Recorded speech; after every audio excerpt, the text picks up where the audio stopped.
Hi, everybody. I got a lot of questions yesterday about how you should adjust your customer experience given everything that's going on with the coronavirus right now. And the truth is we don't have a playbook for this, right? We don't know exactly what to do, but we do have research that can guide us. And in particular, research on how anxiety and worry and fear change the way people experience everything around them. Right? Whether it has to do with your business or not, this sort of overall level of heightened uncertainty is going to make people experience the same things you've always done differently. So here are some suggestions and strategies from my research. The first one is to be brief. Nobody has any extra mental bandwidth right now. So only say what absolutely needs to be said when you're communicating to customers, and try to say it as quickly and as simply as possible.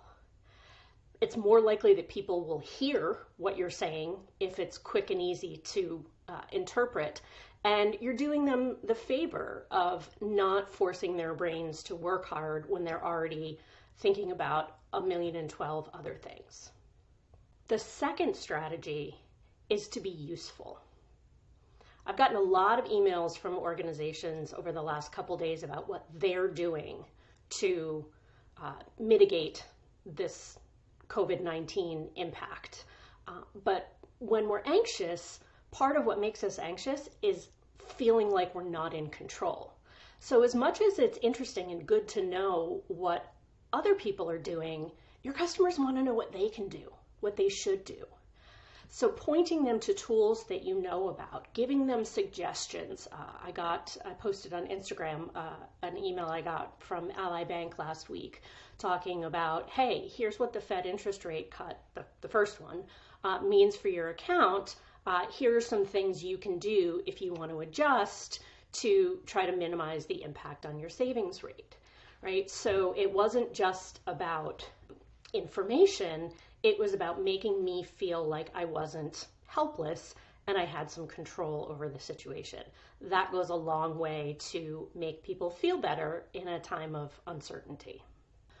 The third strategy is to be consistent. That's really hard to do when things are changing every 10 minutes. But the more that you can give people a schedule, give people things to count on, right? We're going to update you once a day at 9 in the morning. Just that predictability. Everybody's dealing with a new normal. A lot of people have kids home from school, right? They don't know what that schedule is going to be like. So anything you can do to help people feel like there's a certain rhythm or something they can count on to happen at a certain time, that's also going to make them feel like the situation is less chaotic and less topsy-turvy. And then the last strategy is to be human.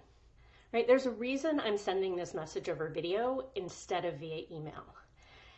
It's easier to convey empathy and caring, which I know you all have, through video. It comes across more than in written communication. And also, we just all need that human connection right now. Part of what everyone I think is nervous about is this sense of social isolation. And so it's really important for us to be making human connections with our customers anyway.